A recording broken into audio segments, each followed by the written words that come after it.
बहुत समय पहले सूरजपुर नाम का एक गांव में दो भाई रहते थे। बड़ा भाई दीपक और छोटा भाई मोहन था। दीपक बहुत अमीर था पर स्वभाव से कंजूस और स्वार्थी था। मोहन मेहनती पर दयनीय हालात के कारण अपने परिवार की जरूरतें पूरी नहीं कर पाता था। दीपावली का त्योहार था। गांव घर दीपकों से जगमगा रहे थे। मिठाइयों और नए कपड़ों की खुशबू हर तरफ थी। दीपक के घर पर भी मिठाइयों और पकवानों का भंडार था, पर मोहन के घर पर उसके घर वाले, पत्नी राधा और बेटा सूरज कुछ खाने तक के लिए परेशान थे। मदद की उम्मीद लेकर मोहन अपने बड़े भाई के घर पहुंचा। मोहन ने विनम्रता से कहा, भैया मेरी कुछ मदद कर दो, घर पर बच्चे भूखे हैं, काम नहीं मिल रहा है। दीपक कठोरता से बोला, मोहन मेहनत करो, मैंने तुम्हें पिताजी का हिस्सा नहीं दिया था, मेरी भी मजबूरियां हैं, अब जाओ, मुझे परेशान मत करो। दीपक की बेदर्दी भरी बातें सुनकर मोहन का मन टूट गया। वह चुपचाप जंगल की तरफ निकल पड़ा। रास्ते में उसे एक बूढ़ा आदमी लकड़ियां बांधते दिखा। उसके पास लकड़ियों का ढेर था। मोहन ने सोचा, यदि मैं इनकी मदद कर दूं तो शायद कुछ पैसे मिल जाएं। मोहन ने बूढ़े की मदद की। बूढ़े ने उसकी हालत देखकर उससे पूछा, बेटा तू इतना दुखी क्यों है? मोहन बोला, घर पर खाने को कुछ नहीं है, कोशिश करता हूँ पर कमा नहीं पाता। बूढ़ा आदमी मंद मंद मुस्कुराकर बोला, ये लो बेटा, खोए की मिठाई। आगे जंगल में 4 पेड़ों के पास एक छोटी गुफा है। उस गुफा के भीतर 2 लड़कियां रहती हैं। अगर तुम उन्हें ये मिठाई दोगे तो उनसे एक वस्तु मांग लेना, सोने की कटोरी। बस याद रखना, ये कोई साधारण कटोरी नहीं है, यह जादुई है। जब भी तुम्हारी जरूरत पूरी हो जाए उस पर लाल कपड़ा ओढ़ा देना, तभी यह रुक जाएगी।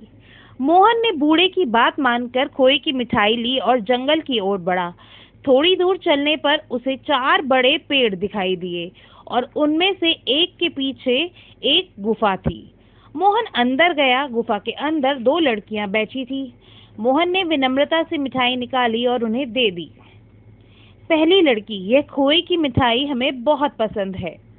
दूसरी, इसके बदले हम तुम्हें क्या दें? जिस पर मोहन ने उनसे सोने की कटोरी मांग ली। लड़कियां बोली, हम तुम्हें यह कटोरी दे देंगे, पर सुनो, यह सादा कटोरी नहीं है, यह सोने की कटोरी है। तुम इससे जो मांगोगे वह दे देगी, और याद रखना, जब जरूरत पूरी हो जाए तो उस पर लाल कपड़ा ओढ़ा देना, तभी यह रुक जाएगी। मोहन ने कृतज्ञता से कटोरी ली और खुशी खुशी घर लौट आया। उसने घर आकर एक साफ चादर बिछाई और कटोरी रख दी। मोहन उत्साहित होकर कटोरी से, सोने की कटोरी, चावल दे दो। देखते ही देखते कटोरी से चावल निकलने लगे, फिर दाल, गेहूं और बाकी का राशन भी।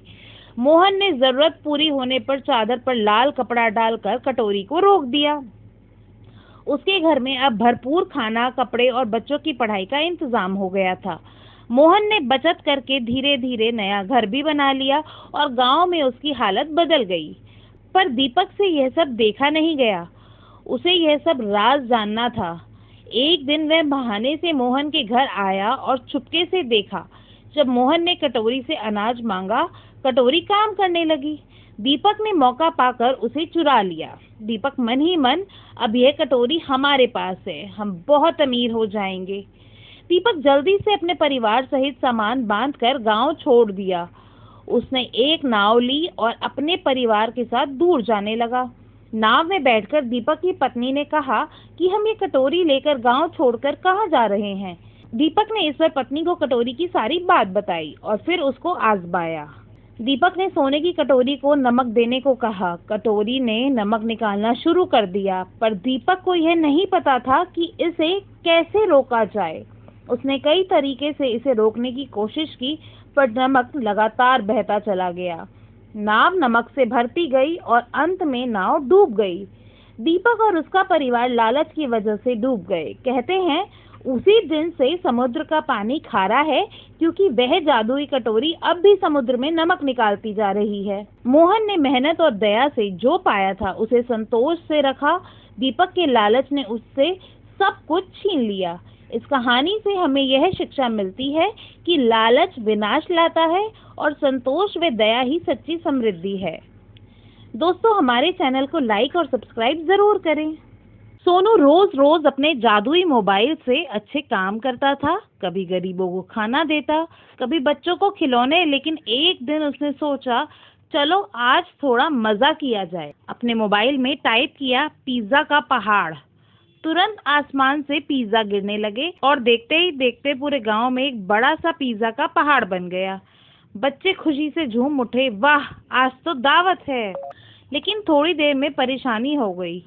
गाय पिज्जा खा गई, कुत्ते पिज्जा के टुकड़े लेकर भागने लगे और चींटियां कतार बनाकर पिज्जा पर चढ़ गई। गांव गंदा होने लगा। सोनू को याद आया कि मोबाइल ने कहा था मजाक कम करना। उसने तुरंत टाइप किया पिज्जा का पहाड़ गायब और सब कुछ फिर से सामान्य हो गया। एक और दिन सोनू ने सोचा, अगर मैं लिख दूं सोने का पेड़ तो कैसा रहेगा। उसने मोबाइल में लिखा और बूम, गांव के बीचों बीच एक चमचमाता सोने का पेड़ उगाया। लोग खुश हो गए, लेकिन लालच में एक दूसरे से लड़ने लगे। सोना मेरा है, नहीं मेरा है। तब सोनू समझ गया कि लालच सबसे बड़ा दुश्मन है। उसने टाइप किया सोने का पेड़ गायब, सबके घर खुशियां आ जाए। पेड़ गायब हो गया और गांव वालों के घर में जरूरी सामान अपने आप आ गया। एक दिन सोनू ने गलती से मोबाइल में टाइप किया हाथी स्कूल में पढ़ाए। तुरंत स्कूल में एक बड़ा हाथी मास्टर जी की कुर्सी पर बैठ गया और बोला, आज मैं तुम्हें सूंड से लिखना सिखाऊंगा। बच्चे हंस हंस कर लोटपोट हो गए। मास्टर जी बोले, सोनू ये क्या मजाक है, जल्दी इसे ठीक करो। सोनू ने फटाफट टाइप किया हाथी वापस जंगल में। हाथी खुश होकर चला गया। धीरे धीरे सोनू ने सीख लिया कि जादू से मजा तो आता है, लेकिन असली जादू अच्छे काम करने में है। मोबाइल उसकी मदद करता रहा, लेकिन हर बार उसे याद दिलाता, सच्चा जादू तुम्हारे दिल में है, मोबाइल सिर्फ एक साधन है। गांव वाले भी कहते हैं सोनू का मोबाइल जादुई है, लेकिन सोनू का दिल उससे भी ज्यादा जादुई है। कोकिलापुर गांव में नर्मदा नाम की एक बूढ़ी दादी रहती थी। नर्मदा को उसके बेटे और बहू ने अपने पोते रिंकू के साथ गांव में छोड़ दिया था। 1 वर्ष बीत गया था और अब घर में खाने को कुछ भी नहीं बचा था। एक दिन नर्मदा रिंकू को लेकर अपनी पड़ोसन निर्मला के घर गई और बोली, बहन लल्ला बहुत भूखा है, अगर कुछ खाना बना हो तो थोड़ा दे दो। निर्मला झुंझलाकर बोली, गांव बसा नहीं और भिखारी पहले आ गए। तेरे बेटे तुझे छोड़कर चले गए, अब पूरा गांव क्या तेरा भार ढोएगा। यह कहकर उसने दरवाजा बंद कर लिया। नर्मदा की आंखों में आंसू आ गए। रिंकू बोला, आप रो मत दादी, मैं बड़ा होकर ढेर सारे पैसे कमाऊंगा ताकि आपको किसी की बात ना सुननी पड़े। दादी ने उसे गले लगाते हुए कहा, तू ही तो मेरा लल्ला है, चल प्रधान जी के घर चलते हैं। प्रधान खटिया पर बैठा था। नर्मदा ने अपनी व्यथा सुनाई।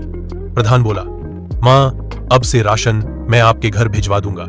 नर्मदा ने कहा, बेटा मैं बोझ नहीं बनना चाहती, राशन से दाल मखनी का ठेला लगाऊंगी।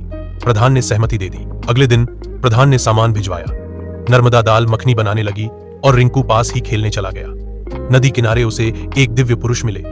उन्होंने रिंकू को मिट्टी खाते देखा और पूछा, बेटा मिट्टी क्यों खा रहे हो। रिंकू ने मासूमियत से कहा, आप भी चखिए ना मामा जी। दिव्य पुरुष मुस्कुराए और बोले, तुम सचमुच बड़े भोले हो, लो ये तुम्हारे लिए। उनके हाथ से एक हीरे का जादुई चम्मच निकला और उन्होंने रिंकू को दे दिया। थोड़ी देर बाद नर्मदा आई तो रिंकू ने चम्मच दिखाया। नर्मदा चकित रह गई। उसने ठेले पर खाना बनाते समय उस चम्मच का इस्तेमाल किया। जब रिंकू ने प्रधान को उसी चम्मच से दाल मखनी खिलाई तो उसका स्वाद 100 गुना बढ़ गया। नर्मदा ने खुद चक्कर देखा तो वह भी हैरान रह गई। धीरे धीरे गांव में चर्चा फैल गई। सब नर्मदा की दाल मखनी खाने आने लगे। निर्मला को ईर्ष्या हुई। उसने चम्मच छीन लिया और खुद खाने लगी, लेकिन उसका मुंह जलने लगा। घबराकर उसने चम्मच वापस लौटा दिया और माफी मांगी। इसके बाद नर्मदा का ठेला चल पड़ा। उनकी दाल मखनी गांव का सबसे स्वादिष्ट व्यंजन बन गई। ऊंचे पहाड़ों में गांव गरीब अराव लकड़ी काटता है। अपनी विनम्र उपस्थिति के बावजूद अराव की आंखों में एक अटूट दयालुता चमकती है, जो ऊबड़ खाबड़ परिदृश्य में एक प्रकाश स्तंभ है। गांव वाले फुसफुसाते हैं, उनकी आवाज हवा में गूंजती है। अराव गरीब है, लेकिन उसका दिल सबसे बड़ा है। आरव की कुल्हाड़ी का हर वार उसकी आत्मा का प्रमाण है। उसकी परिस्थितियों की कठोरता के खिलाफ एक शांत विद्रोह। जंगल के घने आवरण के नीचे अराव अपनी कुल्हाड़ी घुमाता है। हर वार नम हवा में गूंजता है। लकड़ी से जूझते हुए उसके माथे पर पसीने की बूंदें थीं। उसकी थकान हर सांस में स्पष्ट थी। अविराम धूप नीचे गिरती है, जो जंगल को सहन शक्ति के झुलसते हुए क्रूसिबल में बदल देती है। मांसपेशियों में खिंचाव और दर्द होता है, फिर भी अराव एक अदृश्य शक्ति से प्रेरित होकर आगे बढ़ता है। कुल्हाड़ी का हर वार उसकी इच्छा का प्रमाण है। जंगल के दमनकारी आलिंगन के खिलाफ एक अवज्ञा, वह काम करना जारी रखता है।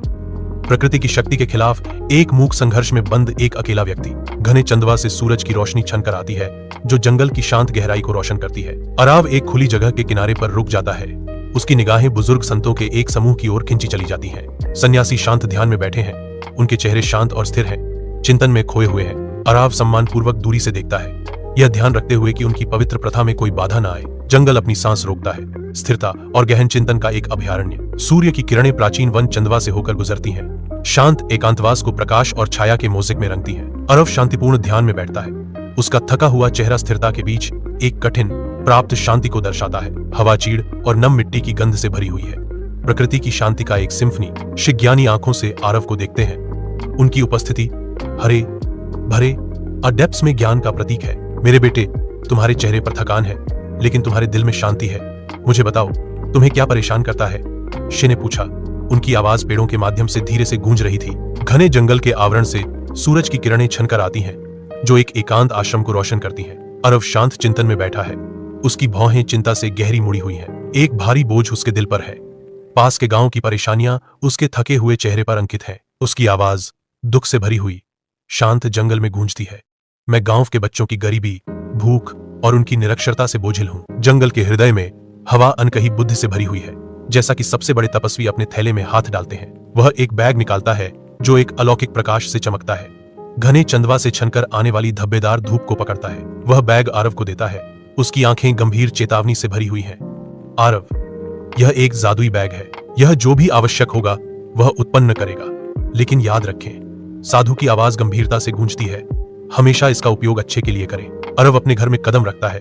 उसके हाथ में बैग का वजन भारी है, जो उम्मीद और निराशा का प्रतीक है। वह बैग को कसकर पकड़ता है। उसकी भौहें चिंता से सिकुड़ी हुई हैं और उसके होंठों पर एक मूक विनती बन रही है। अरव की आवाज लालसा से कांपती है। जब वह फुसफुसाता है, काश मां के लिए कुछ खाना होता। एक पल में बैग हिलने लगता है। अंदर से एक जादुई गर्मी निकलती है। एक चमकदार चमक बैग से फैलती है, क्योंकि गर्म रोटियां और जीवंत सब्जियां प्रकट होती हैं, जो उसकी हार्दिक इच्छा का उत्तर है। आरवी अवाक विस्मय से देखता है। उसकी आंखें भोजन के चमत्कारी प्रकटन पर विस्मय और राहत के मिश्रण से चौड़ी हैं। अपने घर के अंदर अरव विचारों के सागर में खोया हुआ है। उसकी भौहें चिंता से सिकुड़ी हुई हैं। एक शांत इच्छा उसके होठों से निकलती है, लालसा से भरी। काश गांव के बच्चों के पास पढ़ने के लिए किताबें होती। उसका हाथ एक फटे हुए बैग की ओर बढ़ता है, बदलाव का एक मौन वादा। बैग के अंदर से आशा की किरण निकलती है। किताबों और नोटबुक का ढेर ज्ञान और रोमांच का वादा करता है। ये किताबें अरव के समर्पण का प्रमाण है, जो युवा दिमागों को प्रेरित करने के लिए तैयार है। उज्ज्वल चौकस सूरज के नीचे गांव उत्सुकता से जागता है। आरव आगे बढ़ता है। उसकी छवि आशावादी क्षितिज के खिलाफ बनी है। आश्चर्य ने ग्रामीणों के चेहरों पर रंग भर दिया, क्योंकि आरव ने अपना उदार कार्य शुरू किया। किताबें और खाना हाथ बदलते हैं, साधारण क्षणों को असाधारण में बदल देते हैं। अविरत धूप के नीचे धूल के बवंडर आरव और एक लालची आदमी के चारों ओर सूखे गांव में नाचते हैं। लालची आदमी आगे बढ़ता है। उसकी छाया आरव पर मंडरा रही है। उसकी आंखों में खतरा है। मुझे वह बैग दो, लालची आदमी गुर्राया। उसकी आवाज लालच से भरी हुई थी। मैं इसमें से सोना और चांदी ले लूंगा और अमीर बन जाऊंगा। आरव का छोटा सा शरीर कांपता है, लेकिन बैग पर उसकी पकड़ मजबूत होती है। उंगलियां फटी हुई कपड़े के खिलाफ हड्डी सफेद होती हैं। आरव की आंखों में अवज्ञा भड़कती है, क्योंकि वह लालची आदमी की आंखों से सीधे मिलता है। नहीं, आरव घोषित करता है। डर के बावजूद उसकी आवाज दृढ़ है। झुलसाने वाले लालच के खिलाफ एक शब्द। रात के आवरण में एक लालची आदमी दुबका हुआ है। उसकी आंखें लालच से चमक रही हैं, क्योंकि वह एक अकेले बैग पर नजर रखता है। वह अड़ियल पट्टियों से जूझता है और तनावग्रस्त होता है। उसके गुप्त नजरें उसके अपराध बोध से भरी मंशाओं को उजागर करती हैं। अंतिम हताश झटके के साथ बैग फट जाता है, जिसमें खाली जगह और टूटी हुई उम्मीदों के सिवा कुछ नहीं दिखता। उसका चेहरा निराशा और भ्रम के एक भद्दे मुखौटे में बदल जाता है, क्योंकि कथावाचक के शब्द रात में गूंजते हैं। यह बैग केवल एक शुद्ध हृदय वाले व्यक्ति के लिए है। अराव, बोझिल होते हुए भी आशावादी, एक साधारण सा बैग संघर्षरत गांव के दिल में ले जाता है, इस बदलाव से अनजान जो इसमें है। भोजन वितरित होने पर मुस्कान खिलने लगती है, कपड़े बांटे जाते हैं और शिक्षा का वादा गांव के बच्चों की आंखों में चमक भर देता है। एक समय का सुनसान गांव का चौक चहल पहल का केंद्र बन जाता है। हवा हंसी और नई समृद्धि की आवाजों से भरी होती है। कभी बंजर रहे खेत अब प्रचुर मात्रा में उपज देते हैं, जो अराव के निस्वार्थ कार्य के माध्यम से पुनर्जन्म हुए एक गांव के बदलते भाग्य को दर्शाते हैं। श्री गांव के प्रवेश द्वार पर पहुंचते हैं। उनके चेहरे प्रत्याशा से भरे हुए हैं, क्योंकि वे अपने सामने के दृश्य का सर्वेक्षण करते हैं। उन्हें एक गहरी अनुभूति होती है, आरव ने जादुई बैग का निस्वार्थ उपयोग केवल दूसरों के लिए खुशी और समृद्धि लाने के लिए किया है। शी आरव के पास आते हैं। उनकी आवाजें गर्मजोशी और प्रशंसा से भरी हुई हैं।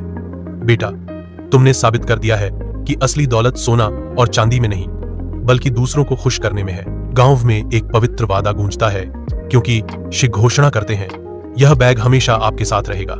आरव की असीम उदारता का एक प्रमाण। गांव के विशाल आकाश के नीचे आरव की आंखें खुशी के आंसुओं से चमकती हैं, जो एक गहन अपनत्व की भावना को दर्शाती हैं। उनकी हंसी बच्चों की खुशी भरी चीखों के साथ घुल जाती है जब वह उनके बीच घुटने टेकते हैं, जो गर्मी और ज्ञान का प्रतीक है। धूल के कण धूप में नाचते हैं, क्योंकि आरव धीरे से एक बच्चे के हाथ का मार्गदर्शन करते हैं, उन्हें ज्ञान और आश्चर्य की दुनिया में ले जाते हैं। बच्चों के चेहरे जिज्ञासा और प्रशंसा से चमकते हुए आरव की वृद्धि और पुण्य खोज की अपनी यात्रा को दर्शाते हैं। प्रत्येक पाठ एक साझा जुड़ाव का क्षण है, जो गांव के भीतर आशा और सौहार्द का ताना बाना बुनता है। आराध्य और बच्चे सीखने की सरल शुद्ध खुशी के साथ कंपन करते हैं, क्योंकि वे ऐसी यादें बनाते हैं जो जीवन भर रहेंगी। गांधीनगर नाम का एक छोटा सा गांव था, जहां एक बड़ा बाजार लगता था। गर्मियों के मौसम में बाजार की सारी भीड़ बलदेव की पेप्सी की दुकान पर लगी रहती थी। बच्चे हो या बड़े, सभी को बलदेव की पेप्सी बहुत पसंद आती थी। बलदेव पूरी ईमानदारी से पेप्सी बनाया करता था, जिसमें अच्छा फिल्टर पानी, साफ चीनी और साफ सुथरे तरीके से बनाया गया जूस होता था, जिसे वे प्लास्टिक की थैली में भरता था। बलदेव की 1 रुपए वाली पेप्सी बहुत बिकती थी और कुछ ही देर में उसका सारा स्टॉक खत्म हो जाता था। बलदेव की दुकान के सामने पवन की दुकान थी, जो आइसक्रीम बेचता था, पर गर्मियों के बावजूद उसकी आइसक्रीम नहीं बिक रही थी। पवन को हैरानी होती थी कि बलदेव अपनी पेप्सी में क्या मिलाता है कि सारे गांव वाले सिर्फ उसी की पेप्सी पीते हैं। एक ग्राहक ने बताया कि सस्ती होने के कारण वह ज्यादा बिकती है। किसी ने पवन को सलाह दी कि वह भी बाजार से कंपनी वाली पेप्सी खरीदकर बेचना शुरू कर दे। पवन को यह विचार अच्छा लगा और वह शहर जाकर ढेर सारी जूस वाली पेप्सी खरीद लाया। पवन ने एक बोर्ड लगाकर घोषणा की कि उसके यहाँ पेप्सी मिलेगी। एक छोटा बच्चा आया और कई रंगों की पेप्सी खरीदी। पवन ने उसे एक और पेप्सी मुफ्त में दी और कहा कि वह अपने दोस्त को भी बताए। पवन की यह तरकीब काम कर गई और जल्द ही उसकी दुकान पर बच्चे और लोगों की भीड़ लगने लगी। गांव वालों ने आज तक सिर्फ बलदेव की पेप्सी चखी थी, पर उन्हें कंपनी का स्वाद भी अच्छा लगने लगा। बलदेव की दुकान पर ग्राहक कम हो गए। बलदेव ने खुद को तसल्ली दी कि सब्र रखना होगा और लोग वापस आएंगे। कुछ दिनों बाद गांव के सरपंच बलदेव की दुकान पर आए और उसकी परेशानी पूछी। सरपंच ने उसको ढांढस बंधाया कि यह कुछ ही दिनों की बात है और बलदेव की पेप्सी शहर की कंपनी वाली पेप्सी से अच्छी होगी। सरपंच ने बलदेव से 50 पेप्सी खरीदी, क्योंकि उनके पोता पोती शहर से आ रहे थे। सरपंच के घर जाकर उनके पोते ने पेप्सी पीने से मना कर दिया, क्योंकि उनका मानना था कि इन पेप्सी में मिलावट होती है, जो बच्चों को बीमार कर देती है। इस पर सरपंच ने समझाया कि यह पेप्सी बलदेव खुद बनाता है बिना मिलावट के, और वे इसे सालों से पी रहे हैं। सरपंच की बेटी नेहा, जो शहर से आई थी, उसने वह पेप्सी पीकर कहा कि यह बहुत अच्छी है। कुछ ही देर में सारी पेप्सी खत्म हो गई। नेहा और पेप्सी लेने के लिए बाजार पहुंची। वहां भीड़ देखकर पवन की दुकान में गई और 20 पेप्सी मांगी। जैसे ही पवन ने फ्रिज से पैकेट निकाला, नेहा ने लेने से मना कर दिया और कहा कि उसे केमिकल वाली पेप्सी नहीं चाहिए। नेहा ने वहां खड़े लोगों को समझाया कि ये पेप्सी शहर की कंपनियों में केमिकल्स डालकर बनती है, जो हानिकारक है और बच्चों को बीमार कर सकती है। नेहा ने बताया कि वह गांव में बनने वाली पेप्सी लेने आई है, जिसके लिए उसे बलदेव भाई की दुकान पर जाने को कहा गया। केमिकल वाली पेप्सी की बात गांव में आग की तरह फैल गई और माता पिता ने अपने बच्चों को पवन की दुकान से पेप्सी लेने के लिए मना कर दिया। लोगों को बलदेव की अच्छाई समझ आ गई और एक बार फिर बलदेव की पेप्सी बिकने लगी। पवन की दुकान से कोई खरीदारी नहीं कर रहा था और थक हार कर पवन ने पेप्सी बेचना ही छोड़ दिया। इस तरह नेहा ने पूरे गांव को बीमार होने से बचा लिया। महाभारत का युद्ध जिसमें भाई ने भाई का खून बहाया, दोस्त दुश्मन बने और पूरी दुनिया ने धर्म और अधर्म की सबसे बड़ी लड़ाई देखी। लेकिन क्या आप जानते हैं कि इस महायुद्ध की जड़ एक ऐसी महिला में छुपा हुआ रहस्य था जिसका नाम था कुंती। कुंती का जीवन बचपन से ही अद्भुत घटनाओं से भरा रहा। उनका जन्म यदुवंश के महाराज शूरसेन के घर हुआ, लेकिन किस्मत ने उन्हें एक अलग राह पर ला खड़ा किया। छोटी उम्र में ही उनके चाचा राजा कुंती भोज ने उन्हें गोद ले लिया। कुंती की आंखों में बुद्धि की चमक थी और स्वभाव में गहरी गंभीरता। महल में राजसी ठाट बाट था, लेकिन कुंती साधारण जीवन को अधिक पसंद करती थी। वह घंटों बगीचे में ध्यान लगाती और ऋषियों विद्वानों की सेवा करती।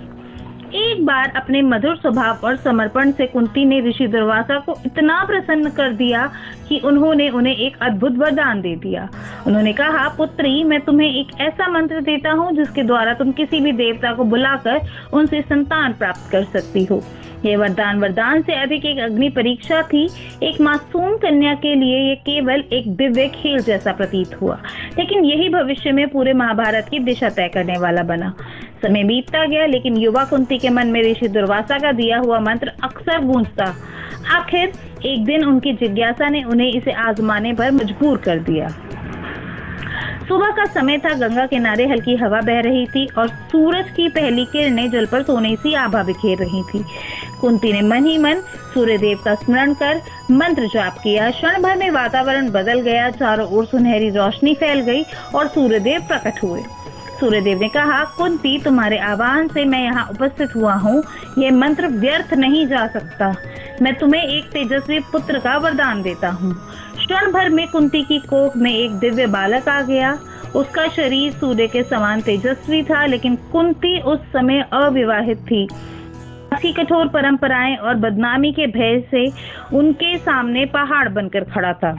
उन्होंने अपने नवजात शिशु को एक सुंदर टोकरी में रखा, उसमें कुछ कीमती वस्तुएं और एक पत्र रखा और गंगा के बहाव में छोड़ दिया। टोकरी पानी पर तैरती चली गई और कुंती की आंखों से आंसू रुकने का नाम नहीं ले रहे थे। यही वह पल था जिसने महाभारत के इतिहास को जन्म दिया और भाइयों को शत्रु बना दिया। समय बीता और कुंती का विवाह हस्तिनापुर के राजकुमार पांडु से हुआ। पांडु एक साहसी और न्यायप्रिय राजा थे। कुंती ने सोचा कि अब उनका जीवन शांत और वैभव से भरा होगा, लेकिन नीति ने उनके लिए एक और राह चुन रखी थी।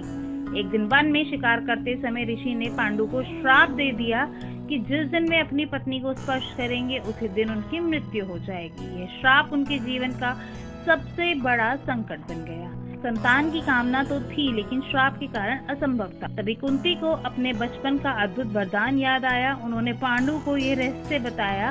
सबसे पहले कुंती ने धर्मराज यम का स्मरण किया और उनसे युधिष्ठिर का जन्म हुआ।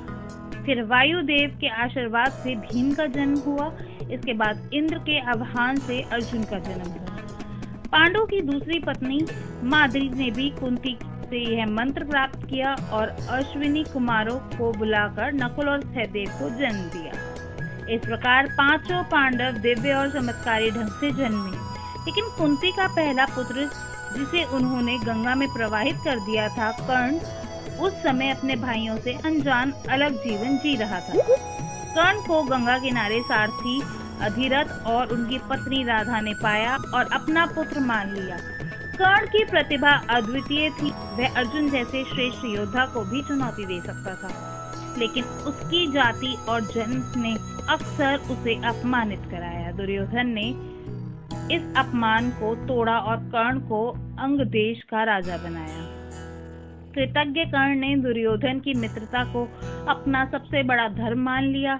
यही से कर्ण और दुर्योधन की अटूट दोस्ती शुरू हुई। यह वही कर्ण था, कुंती का पहला पुत्र, जो अब पांडवों का सबसे बड़ा प्रतिद्वंदी बन चुका था।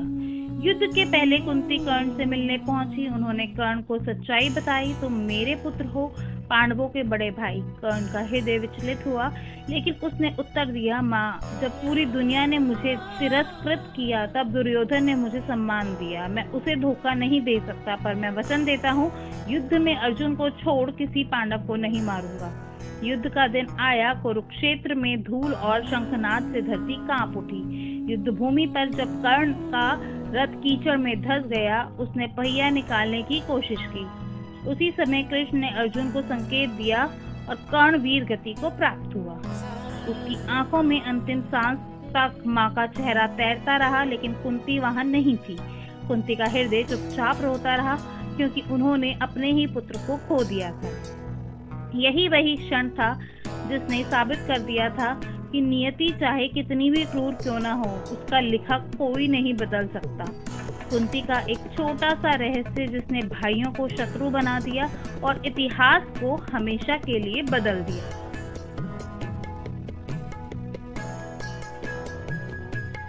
क्यों देनी पड़ी माता सीता को अग्नि परीक्षा?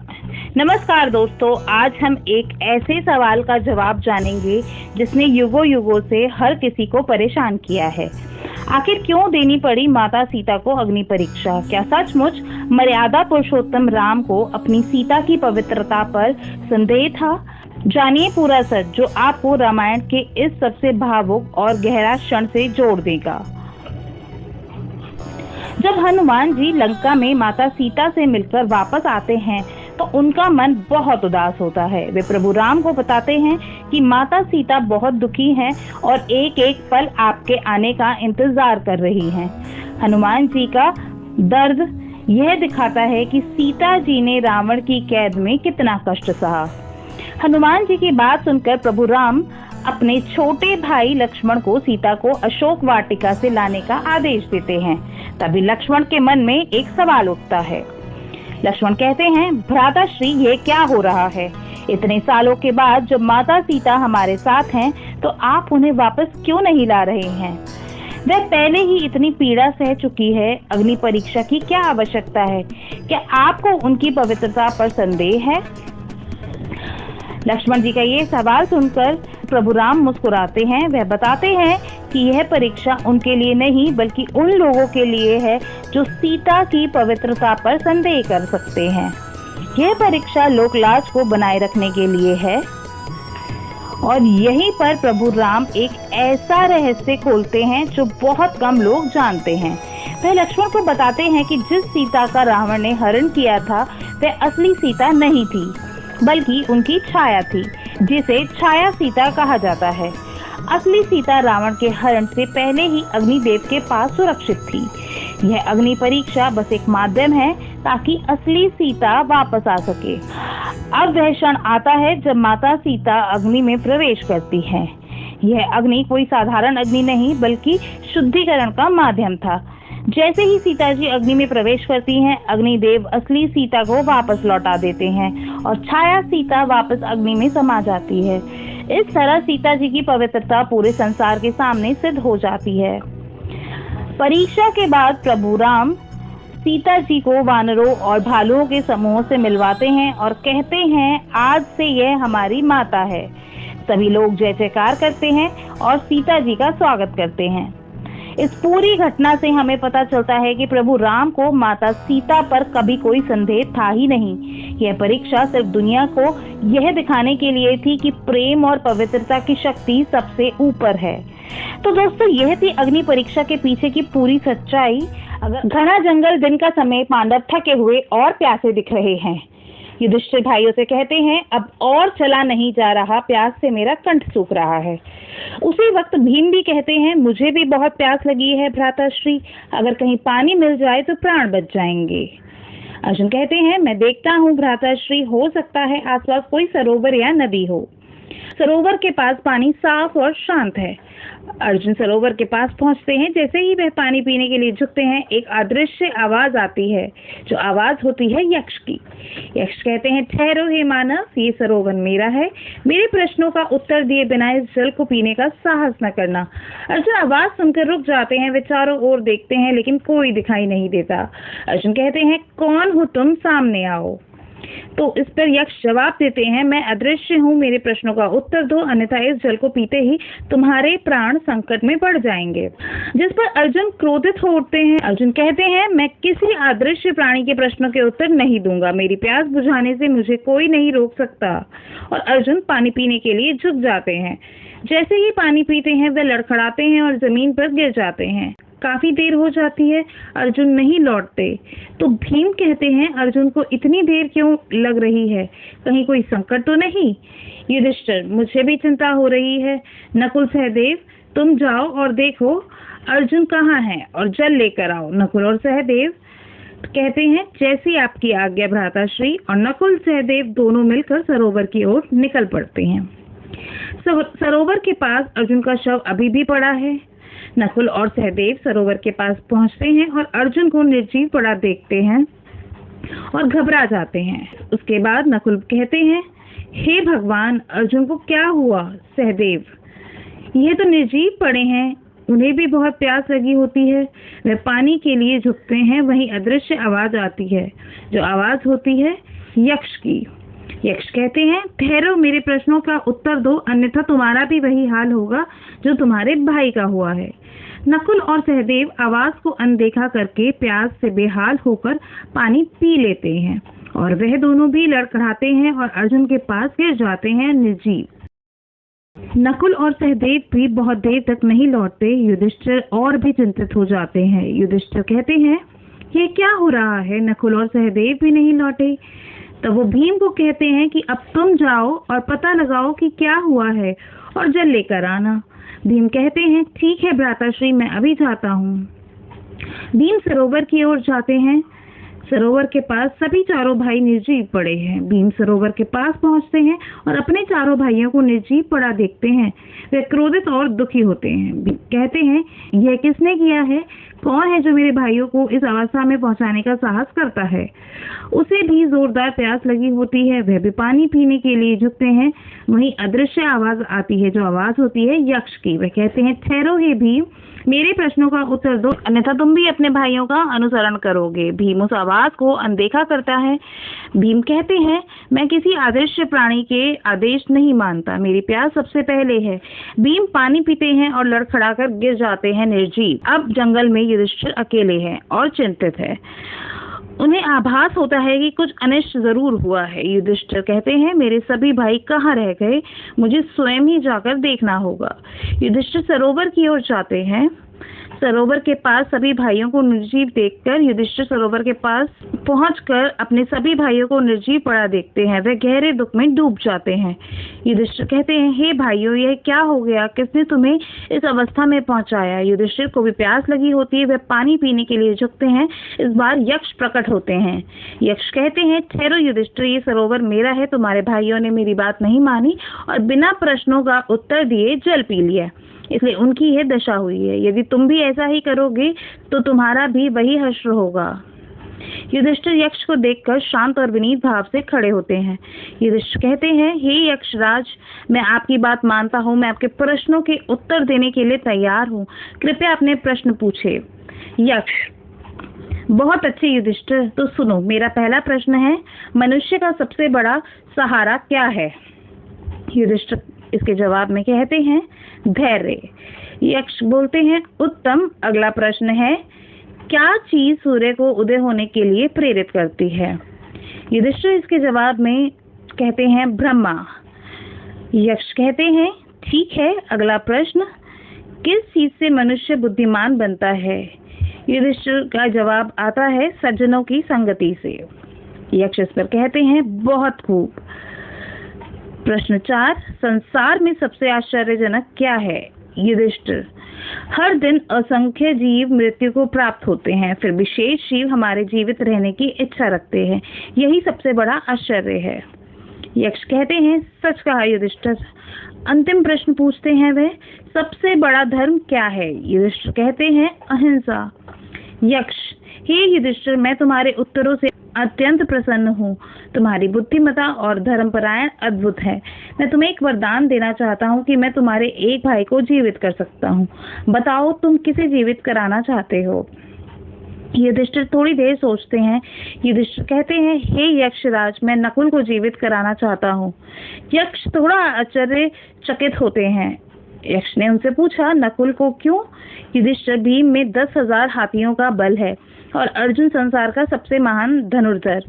तुम उन्हें छोड़कर नकुल को क्यों जीवित कराना चाहते हो? युधिष्ठिर कहते हैं, हे यक्षराज, मेरे पिता की 2 पत्नियां थी, कुंती और माद्री। कुंती का मैं पुत्र जीवित हूँ। यदि नकुल जीवित हो जाए तो माद्री का भी एक पुत्र जीवित रहेगा। इस प्रकार दोनों माताओं के एक एक पुत्र जीवित रहेंगे और न्याय बना रहेगा। यक्ष युधिष्ठिर की धर्मनिष्ठा और न्यायप्रियता से अभिभूत हो जाते हैं। यक्ष का रूप बदलने लगता है और वह धर्मराज यम के रूप में प्रकट हो जाते हैं।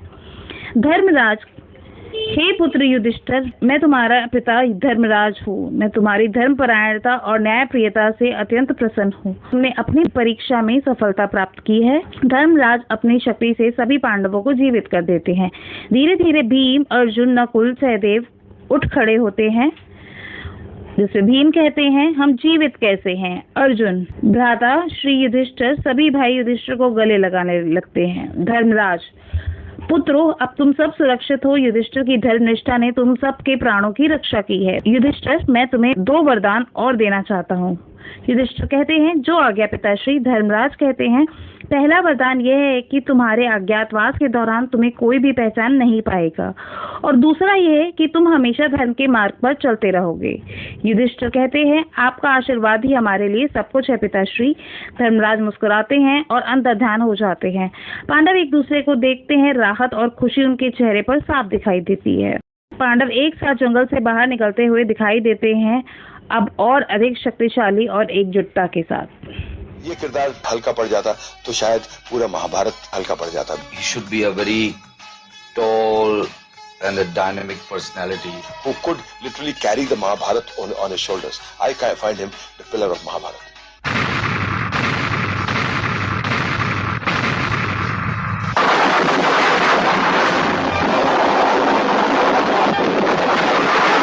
धृतराष्ट्र, क्या तुमने ये निर्णय ले लिया है कि तुम हस्तिनापुर का विनाश किए बिना नहीं रहोगे? मुकेश खन्ना के बारे में एक बड़ी इंटरेस्टिंग बात, how he really came into the picture. He first of all इसको लिया गया था, हमने लिया था द्रोणाचार्य के रोल के लिए। दरअसल पहले हमने इसको दुर्योधन भी ऑफर किया।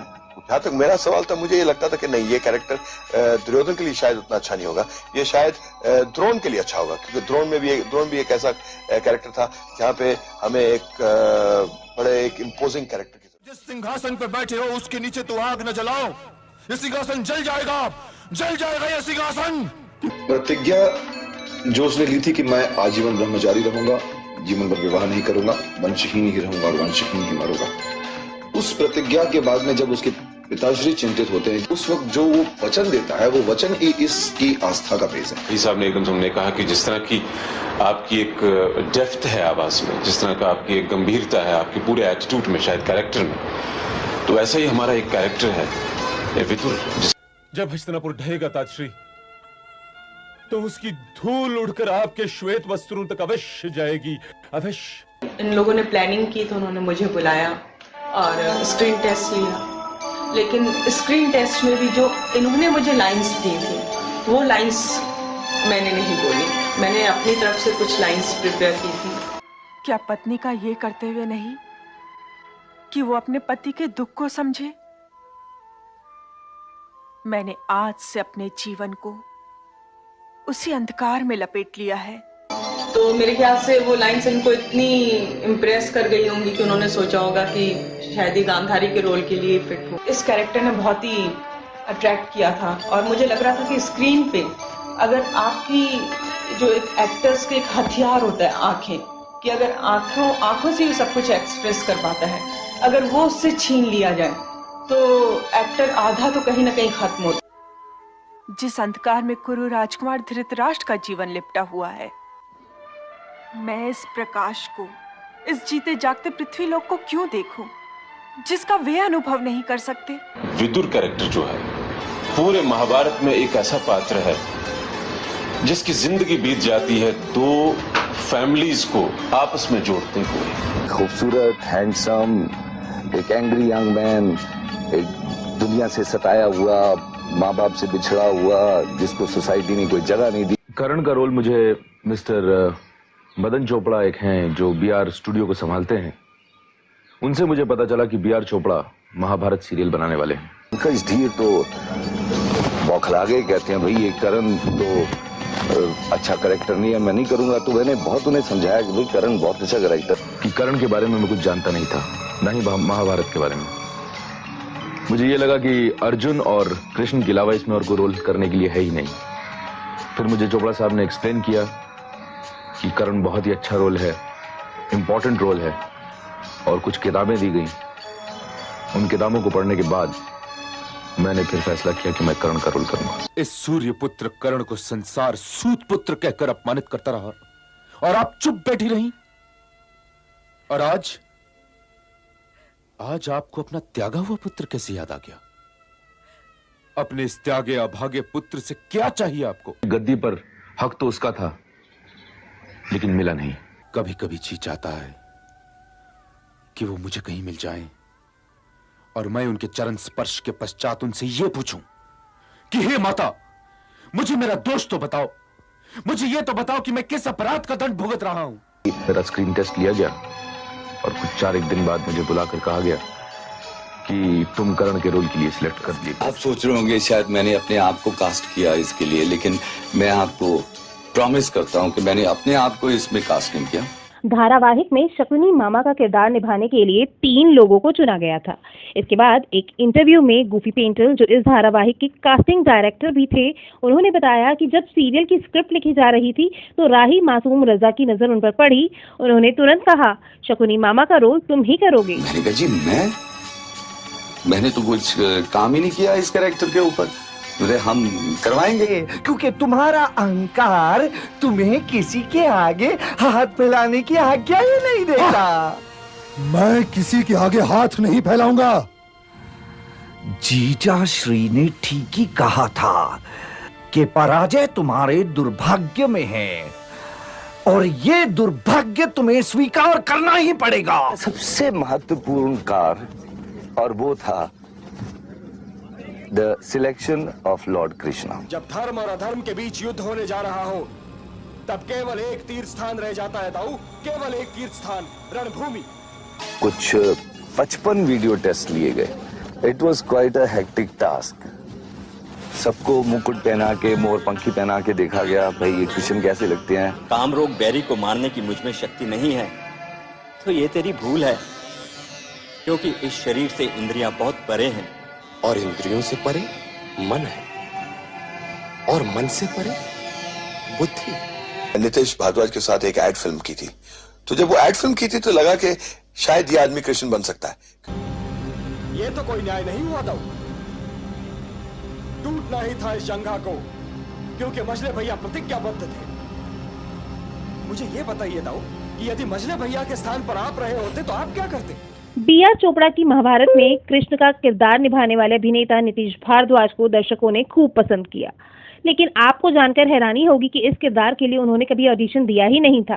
दरअसल वे बीआर चोपड़ा के पास विदुर का किरदार मांगने गए थे। Complex character, very complicated, no, I shouldn't be saying complex, complicated character, very difficult to portray because it has got different shades of human emotions and superhuman emotions.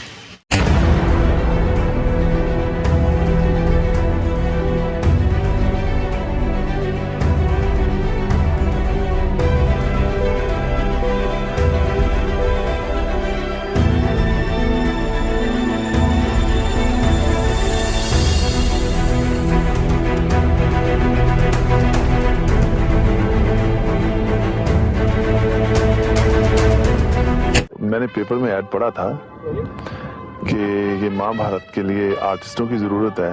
Bhim के बारे में तो सब जानते हैं, तगड़े थे, तो एक ऐसा कैरेक्टर चाहिए था जो बाकी सब कैरेक्टर से ज्यादा टफ लगे, एक्टिंग भी जानता हो और भीम जैसा लगे भी। भीम में जो चीज चाहिए थी जो कैरेक्टर के लिए, वो आप में है। बस मुझे इतना, मतलब मेरा सारा जो कहने का मतलब कि मुझे इतनी तकलीफ नहीं करनी पड़ी। तो जब एंटर हुए तो लगा कि भाई यही भीम है, इससे बेटर भीम नहीं मिल सकता। Arjun's character was the only character which had various shades. Arjun को देखा उसका टेस्ट लिया तो लगा कि एक इसमें एक बात है, इसमें एक वो जो एक पोस्चर जो होता है एक वॉरियर का, वो नजर आया। This character by itself is larger than life, and I had the good fortune of portraying it. Who doesn't love Arjun? Yudhishthir का जो रोल है महाभारत में, तो रामायण में जो राम का रोल था एग्जैक्टली सेम है, क्योंकि राम भी एक मर्यादा पुरुष थे और उस युग में राम के बाद युधिष्ठिर एक मर्यादा पुरुष हुए।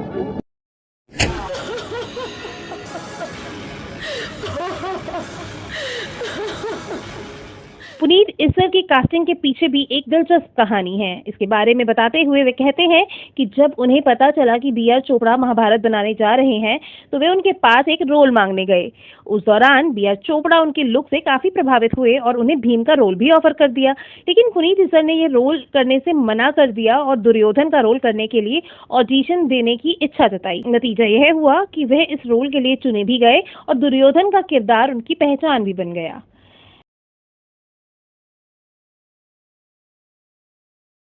यदि तुम्हारे स्थान पर कोई और रहा होता तो कुरु वंश के आत्मसम्मान की सौगंध मैंने तुम्हारी गर्दन तोड़ दी होती। वहीं माया महल बनाने के लिए भी रवि चोपड़ा को काफी मुश्किलों का सामना करना पड़ा। युवराज की जय हो। ऐसा महल बनाना है, दुर्योधन देखेगा और उसकी जो ईर्ष्या, उसका जो गुस्सा इन पे। पानी कहाँ है? दासे भी हमसे इनके खिलाफ था पांडवों के, वो बढ़ेगा। एक ऐसा महल होना चाहिए जो लगता था वो था नहीं, जो था वो लगता नहीं था। यहाँ पे सबसे डिफिकल्ट बात क्या थी कि भाई एक बार ये तो बनाने में 2 दिन लगे थे, ये पूरा डिजाइन बनाने में, और हमारी किस्मत की बात थी कि एक ही बार बहुत अच्छा आया। कुछ नई चीज की थी हमने महाभारत में, कि नॉर्मली जब ये करते तो इसको मैकेनिकल इफेक्ट्स में नहीं शायद करते, इसे कैमरा इफेक्ट्स में करते। हमने इसे मैकेनिकल इफेक्ट्स में किया और अच्छा लगा। जो आज हमने जो महाभारत के वो वेस्टर्न सीन्स जो दिखाए हैं, that I believe that has been picturized in the best way could ever be done, you know. Draupadi के वस्त्र हरण का सीक्वेंस करने का वक्त आया तो सबसे पहले जो हमारे माइंड में ख्याल आया कि भाई ये तो एक ऐसा सीक्वेंस है जो महाभारत का बेस है। शायद अगर द्रौपदी का वस्त्र हरण नहीं होता तो शायद ये सब कुछ होता ही नहीं, शायद महाभारत नहीं होती। एक्चुअली इसको पूरे सीक्वेंस में शूट किया, यहाँ पे उसे खींच के लाया गया और वो सब मैंने एक ही साथ किया। तो जैसे आप जानते हैं कि श्री कृष्ण आए और फिर कपड़ा, साड़ी का कपड़ा कभी खत्म नहीं हुआ, तो उसके लिए एक्चुअली वो सेम साड़ी नहीं थी। वो जो साड़ी उसने बांधी थी और जो साड़ी जो हम खींच रहे थे वो सेम साड़ी नहीं थी, पर हमने वो स्पेशल इफेक्ट्स में ऐसा इफेक्ट दिया।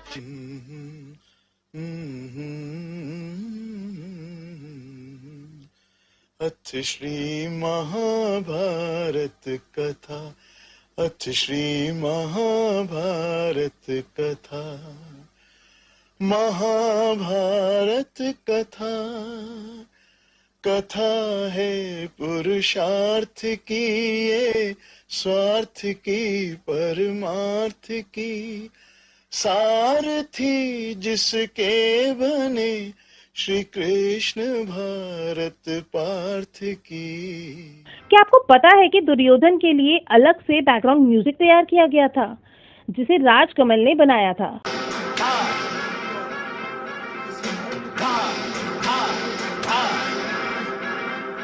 चालबाज की चल सकी ये देखिए, यहाँ न कोई चाल, चालबाज की चल सकी, यहाँ न कोई चाल, आज उठा कर ले चला, चालबाज को का।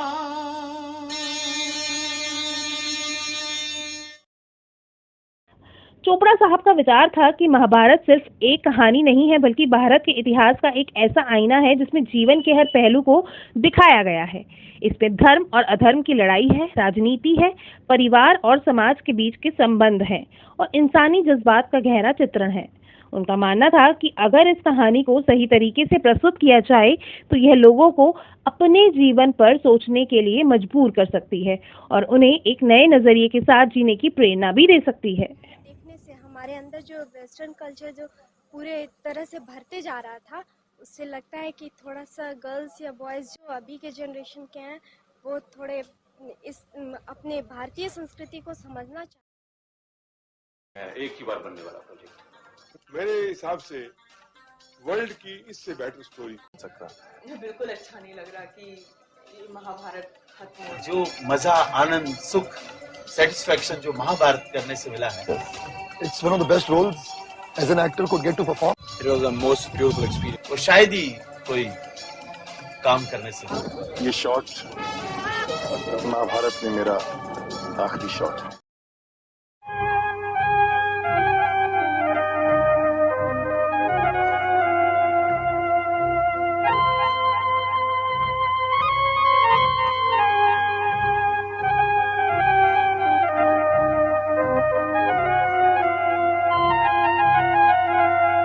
महाभारत सायुध न हो,